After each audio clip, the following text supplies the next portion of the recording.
نحمده ونصلي ونصلي على رسوله الكريم اما بعد فاعوذ بالله من الشيطان الرجيم بسم الله الرحمن الرحيم وذكر فإن الذكرى تنفع المؤمنين قال النبي صلى الله عليه وسلم خير الناس من ينفع الناس صدق الله العظيم وصدق رسوله النبي الكريم ونحن على ذلك لمن الشاهدين والشاکرین والحمد للہ رب العالمین۔ سامعین حضرات، آج کے درس میں صدقہ فطر کے متعلق فضائل بتائے جائیں گے، کیونکہ ماہ رمضان کا مہینہ چل رہا ہے، تو اس حوالے سے صدقہ فطر کے متعلق ہمیں معلوم ہونا چاہیے۔ صدقہ فطر کس پہ واجب ہے، کس پہ واجب نہیں ہے، صدقہ فطر کون ادا کرے، صدقہ فطر کون نہیں ادا کرے گا، صدقہ فطر جو ہے کتنا دینا ہے، کس کو دینا ہے، صدقہ فطر کی تعریف کیا ہے اور عید الفطر کیوں کہتے ہیں، یہ چند باتیں آپ کے سامنے پیش خدمت ہیں۔ برادران اسلام، سب سے پہلے صدقہ فطر کے متعلق عرض کروں گا۔ فطر افطار سے ہے، جس کا معنی روزہ کھولنا یا روزہ نہ رکھنا۔ روزہ کھولنا یا روزہ نہ رکھنے کے معنی میں فطر کا لفظ استعمال ہوتا ہے۔ فطر افطار سے ہے۔ اور صدقہ جو ہے، صدقہ کسے کہتے ہیں؟ صدقہ کہتے ہیں کہ اللہ تعالیٰ کی رضا، خوشنودی کو حاصل کرتے ہوئے اپنا مال اللہ تعالیٰ کی راہ میں غربا مساکین پر خرچ کرنا، یا کسی کار خیر میں، کسی نیک کام میں، کسی اچھے کام میں اپنے مال کو اللہ تعالیٰ کے راہ میں خرچ کرنا، اسے صدقہ کہتے ہیں، کہ جس میں اللہ کی رضا مقصود ہو۔ صدقہ کی پھر 3 قسمیں ہیں۔ نمبر 1 فرض، جیسے زکوٰۃ وغیرہ، واجب جیسے منت ہے، نذر اور منت ہے، اور صدقہ فطر اور قربانی وغیرہ، اور نفلی صدقات جیسے عام خیر خیرات ہوتی ہے۔ تو یہ صدقہ کی تعریف ہے۔ میرے بھائی دوستو، اللہ پاک نے اپنے بندوں پر ایک صدقہ مقرر کیا ہے، جو رمضان کے ختم ہونے پر روزے کھولنے کی خوشی اور بطور شکرانے کے ادا کرنا ہوتا ہے، تو یہ واجب ہے۔ اسے اس لیے صدقہ فطر کہتے ہیں۔ میرے بھائی دوستو، عید الفطر کیسے کہتے ہیں؟ عید الفطر رمضان کے بعد جو شوال کی 1 تاریخ ہوتی ہے، یہ عید کا دن ہوتا ہے، خوشی کا دن ہوتا ہے۔ تو اس دن کیونکہ مسلمان پورے مہینے روزے رکھتے ہیں، اللہ تعالیٰ کی رضا خوشنودی کے لیے کھانا پینا چھوڑتے ہیں، رمضان کے بعد جب شوال کی 1 تاریخ ہوتی ہے تو اس دن کو روزہ نہ رکھنے کا حکم ہے، بلکہ یہ خوشی کا دن اور یہ افطار کا دن ہے، کھانے پینے کا دن ہے۔ تو اس لیے بطور شکرانے کے عید الفطر کی نماز بھی ادا کی جاتی ہے، اور صدقہ بھی، جس کو صدقہ فطر کہتے ہیں، اس کو بھی ادا کیا جاتا ہے۔ یہ ایمان والوں کے پر اللہ پاک نے حکم جاری کیا ہے، کیونکہ یہ پورا سال روزے رکھتے ہیں۔ روزے رکھنے کی برکت سے، تراویحاں اور نیک اعمال کرنے کی برکت سے روزے دار ایمان والے گناہوں سے ایسے پاک صاف ہو جاتے ہیں جیسے ایک معصوم بچہ ہوتا ہے۔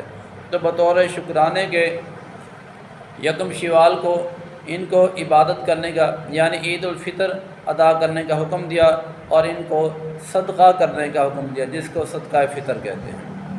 میرے بھائی دوستو، یہ چند باتیں تھیں، اور اب چند باتیں صدقہ فطر کے متعلق۔ صدقہ فطر کس پہ واجب ہے؟ صدقہ فطر کس پہ واجب ہے؟ صدقہ فطر ہر وہ مسلمان جو آزاد ہو اور صاحب نصاب ہو۔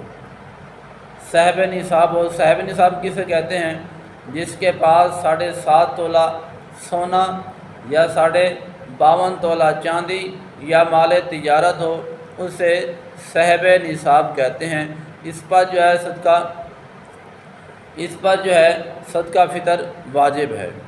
میرے بھائی دوستو، جس شخص کے پاس اپنے استعمال اور ضروریات سے زائد ایسی چیزیں ہوں، مثال کے طور پر جیسے کپڑے ہیں اور برتن وغیرہ، جیسے پیتل ہے اور تانبے کے برتن ہیں، یا ایسی اپنی استعمال سے زائد کوئی ایسی چیز ہے قیمتی ہے جس کی مالیت جو ہے 52 تولہ چاندی کے برابر پہنچے، وہ صاحب نصاب کہلائے گا۔ وہ صاحب نصاب کہلائے گا، تو وہ اپنی اور اپنی نابالغ اولاد کی طرف سے صدقہ فطر ادا کرے گا۔ مثال کے طور پہ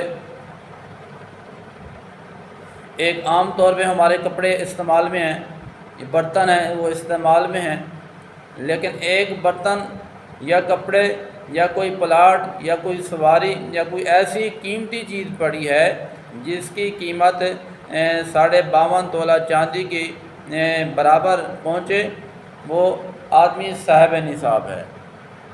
تو صاحب نصاب پر ہی صدقہ فطر واجب ہے، اور جس کے بعد اتنی مالیت یا اتنی چیزیں نہیں ہیں، وہ صاحب نصاب نہیں کہلائے گا، اس پر صدقہ فطر واجب نہیں ہوگا۔ ہمارے ہاں اگر نابالغ اولاد بھی خود صاحب نصاب ہے، تو وہ نابالغ اولاد کی طرف سے اس کے ترکہ میں سے، اس کے مال میں سے صدقہ فطر ادا کیا جائے گا۔ صدقہ فطر جو ہے، جو بچہ عید کی رات صبح صادق سے پہلے پیدا ہوا، اس پر صدقہ فطر واجب ہے۔ اگر صبح صادق کے بعد پیدا ہوگا، اس پر صدقہ فطر واجب نہیں ہوگا۔ یہاں دو مسئلے ہیں، ایک بالغ کا، ایک نابالغ کا۔ نابالغ کا مسئلہ یہ ہے، جو بچہ عید کی رات صبح صادق سے پہلے پیدا ہوگا، اگر وہ بچہ صاحب نصاب ہے، اس پر صدقہ فطر واجب ہوگا۔ اگر صبح صادق کے بعد پیدا ہوا ہے، اس پر صدقہ فطر واجب نہیں ہوگا۔ بالغ کا مسئلہ یہ ہے کہ جو شخص صبح صادق سے پہلے فوت ہو گیا، اس پر صدقہ فطر واجب نہیں ہے، اور جو شخص صبح صادق کے بعد فوت ہوا ہے، اس پر صدقہ فطر واجب ہوگا۔ میرے بھائی دوستو، اب مسئلہ یہ ہے کہ صدقہ فطر میں کیا ادا کرے۔ 4 اجناس ایسی ہیں، کشمش ہے، جو ہے، کھجور ہے، اور اسی طرح یہ گندم وغیرہ ہے۔ کشمش جو ہے 1 سا یعنی 3.5 سیر کا بنتا ہے، اور اسی طرح کھجور یا چھمارا ہے، وہ بھی 1 سا، وہ بھی 3.5 سیر کا بنتا ہے۔ اسی طرح جو ہے یا گیہوں ہے، وہ بھی 1 سا یعنی 3.5 سیر، اور اسی طرح گندم جو ہے، یہ نصف سا جو 2.25 سیر بنتی ہے۔ تو یہ سارے نصاب ہیں۔ سیر، اب مسئلہ یہ ہے کہ سیر کسے کہتے ہیں؟ یہ پرانے دور کے اندر یہ سیر وغیرہ چلتے تھے۔ انگریزی روپے کے لحاظ سے 80 روپے جمع کیے جائیں تو یہ 1 سیر کے وزن کے برابر ہے۔ انگریزی روپیے کے حساب سے 80 روپے جمع کیا جائیں تو یہ یعنی کہ 1 سیر کا وزن بنتا ہے۔ 2023 میں جو عام یہ روپیہ چل رہا ہے، یہ نہیں ہے، یہ پرانے دور میں 1 روپیہ وغیرہ ہوتا تھا جو چوڑے سائز کا ہوتا تھا۔ اگر وہ 1 روپیہ 80 روپے ایک جگہ جمع کیے جائیں تو اس حساب سے 1 سیر بنتا ہے۔ تو جو کھاتے پیتے حضرات ہیں، جن کو اللہ پاک نے بہت کچھ دے رکھا ہے، تو وہ مالی لحاظ سے اچھے ہیں، تو وہ پھر کشمش کے حساب سے اپنا صدقہ فطر ادا کریں 3.5 سے، یا اسی طرح کھجور ہے یا چھوارا ہے یا جو ہے یا گھیوں ہے، یہ سارے 3.5 سیر کے حساب سے بنتے ہیں۔ تو ہر آدمی اپنے نابالغ اولاد کی طرف سے یہ صدقہ فطر ادا کرے۔ ہاں یہ عام طبقے کا ایک صاحب نصاب ہے، لیکن اچھا خاصا آدمی نہیں ہے، لیکن ہے وہ بھی صاحب نصاب۔ اگر وہ یعنی کہ 2.25 سیر گندم دینا چاہے وہ بھی دے سکتا ہے، لیکن علماء فرماتے ہیں کہ پہلے 2.25 سیر تھے، پھر احتیاط کرتے ہوئے 2 سیر ہو گئے، اب احتیاط کرتے ہوئے 2 کلو کا وزن ہے، اب 2 کلو گندم دیں گے یا اس کی قیمت ادا کریں گے۔ تو میرے بھائی دوستو، اب مسئلہ یہ ہے کہ صدقہ فطر دینا کس کو ہے، یہ اہم بات ہے۔ صدقہ فطر جو ہے، جس کے متعلق اللہ پاک نے سورۃ بنی اسرائیل کے اندر بیان فرمایا وَآتِ ذَی الْقُرْبَى حَقَّهُ وَالْمِسْکِینَ وَابْنَ السَّبِیلِ وَلَا تُبَذِّرْ تَبْذِیرًا إِنَّ الْمُبَذِّرِینَ کَانُوا إِخْوَانَ الشَّیاطِین وَکَانَ الشَّیطَانُ لِرَبِّهِ کَفُورًا۔ اللہ پاک نے یہاں پہ پہلے فرمایا وَآتِ ذَی الْقُرْبَى حَقَّهُ وَالْمِسْکِینَ وَابْنَ السَّبِیلِ، کہ اپنے رشتہ داروں کا ان کا حق ادا کرو، پھر مسکین کا ذکر آیا، پھر مسافروں کا ذکر آیا۔ تو معلوم ہوا جب ہم نے صدقہ خیرات دینی ہے یا ہم نے زکوٰۃ دینی ہے یا خیر خیرات کرنی ہے، تو پہلے اپنے قرابت داروں کو، رشتہ داروں کو دیکھنا ہوگا، کیونکہ قریب والے آدمی کو انسان زیادہ جانتا ہے بجائے دور والے آدمی کے۔ تو اللہ پاک نے یہاں پہ پہلے قرابت والوں کا حکم فرمایا ہے، جو تمہارے قریب کے رشتہ دار ہیں، ضرورت مند ہیں، غریب ہیں، تو ان کو زکوٰۃ بھی دو اور ان کو عشر بھی دو، ان کو صدقہ فطر بھی ادا کرو۔ تو پھر اس کے بعد مسکین کا اور مسافروں کا ذکر فرمایا ہے۔ تو میرے بھائی دوستو، رشتہ داروں میں سے انسان اپنے حقیقی بھائی کو بھی دے سکتا ہے، اگر اس کا بھائی ضرورت مند ہے، غریب ہے، اپنے بھائی کو بھی صدقہ فطر، زکوٰۃ وغیرہ دے سکتا ہے۔ اس طرح اگر اس کی بہن ہے، وہ بھی ضرورت مند ہے، اپنی بہن کو بھی صدقہ فطر وغیرہ دے سکتا ہے۔ اور اسی طرح اپنے چاچا کو بھی دے سکتا ہے، اگر چاچا غریب ہے، ضرورت مند ہے، تو اپنے چاچے کو بھی صدقہ فطر دے سکتا ہے۔ اسی طرح اپنی پھوپھی کو، باپ کی بہن کو پھوپھی کہتے ہیں، اپنے پھوپھی کو بھی صدقہ فطر اور اسی طرح دے سکتا ہے اگر ضرورت مند ہیں۔ اب صدقہ فطر کن لوگوں کو نہیں دے سکتے؟ ہاں یہ اہم مسئلہ ہے۔ میاں اپنی بیوی کو صدقہ فطر نہیں دے سکتا، نہ بیوی اپنے میاں کو صدقہ فطر دے سکتے، یعنی میاں بیوی ایک دوسرے کو صدقہ فطر وغیرہ نہیں دے سکتے۔ اور اسی طرح ماں باپ اپنی اولاد کو بھی صدقہ فطر نہیں دے سکتے، اور اولاد اپنے ماں باپ کو بھی صدقہ فطر نہیں دے سکتے۔ اور اسی طرح دادا ہے، داتی ہے، ان کو بھی صدقہ فطر نہیں ادا کر سکتے۔ میرے بھائی دوستو، عام مشہور ہے کہ صدقہ فطر وہ لوگ ادا کریں جنہوں نے روزے رکھے ہیں، جن لوگوں نے روزے رکھے ہیں۔ ایسی بات نہیں ہے جو سفر کی وجہ سے یا بیماری کی وجہ سے یا کسی غفلت کی وجہ سے روزے نہیں رکھ سکا، تو اگر وہ صاحب نصاب ہے، نصاب کا مالک ہے، اس کے اوپر صدقہ فطر واجب ہے۔ صدقہ فطر کا بہترین وقت کیا ہے؟ علماء فرماتے ہیں، مولانا یوسف الدھیانی رحمۃ اللہ علیہ اپنے کتاب آپ کے مسائل ان کے حل کے اندر بیان فرماتے ہیں، مفتی کفایت اللہ رحمۃ اللہ علیہ وہ بھی اپنی کتاب تعلیم الاسلام میں فرماتے ہیں کہ صدقہ فطر کا بہترین وقت جو ہے عید کا دن ہے۔ عید نماز سے پہلے صدقہ فطر ادا کرے۔ جب عید نماز پڑھنے کے لیے آئے تو اپنے نابالغ اولاد کی طرف سے صدقہ فطر ادا کرے۔ لیکن موجودہ دور میں آپ کو پتہ ہے چاروں طرف سے امت مسلمہ غربت کی وجہ سے پریشان ہے۔